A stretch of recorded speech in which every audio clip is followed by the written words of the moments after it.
ନମସ୍କାର, ଜୟ ଜଗନ୍ନାଥ ସାଙ୍ଗମାନେ।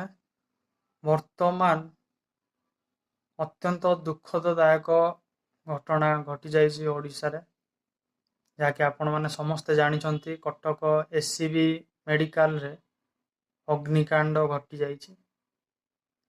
କଥା ହେଉଛି ସାଙ୍ଗମାନେ, ଏଠି ଦୋଷ କାହାକୁ ଦବା? ଆମେ ଏଇ ମଧ୍ୟବିତ୍ତ ପରିବାର ବା ଗରିବ ଶ୍ରେଣୀର ପରିବାର, ଆମେ ଦୋଷ କାହାକୁ ଦବା? ଦୋଷ ଭାଇ ଆମେ ନିଜକୁ ହିଁ ଦବା।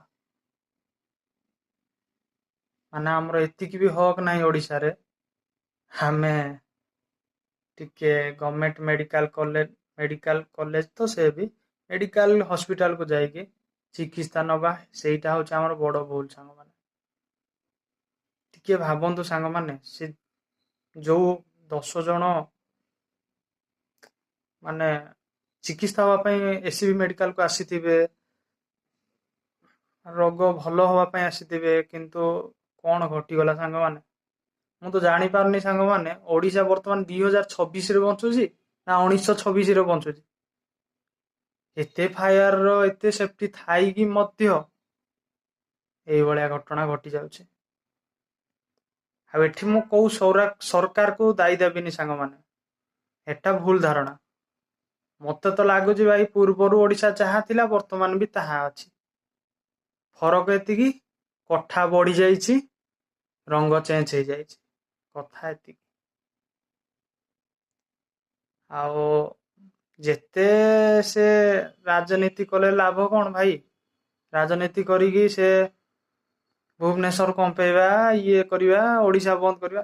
ଭାଇ କେବେ ବି ସେ 10 ଜଣଙ୍କୁ ଆପଣ ଫେରେଇ ପାରିବେ କି? ମୋ କଥା ହେଉଛି ସେଇଠି। ଆହତମାନଙ୍କୁ ସରକାର ତ ବୁଝିବା ତାଙ୍କ ଦାୟିତ୍ୱ, କିନ୍ତୁ ଯୋଉମାନଙ୍କର ମୂଲ୍ୟବାନ ଜୀବନଟି ନଷ୍ଟ ହୋଇଯାଇଛି ସାଙ୍ଗମାନେ, ତା ପ୍ରତି କଣ କରିପାରିବା? ବର୍ତ୍ତମାନର କଥା ହେଉଛି ଏଇଆ। କାହିଁକି ବାରମ୍ବାର, ମାନେ ଓଡ଼ିଶାର ନମ୍ବର 1 ମେଡିକାଲ କହିଲେ ଚଳେ।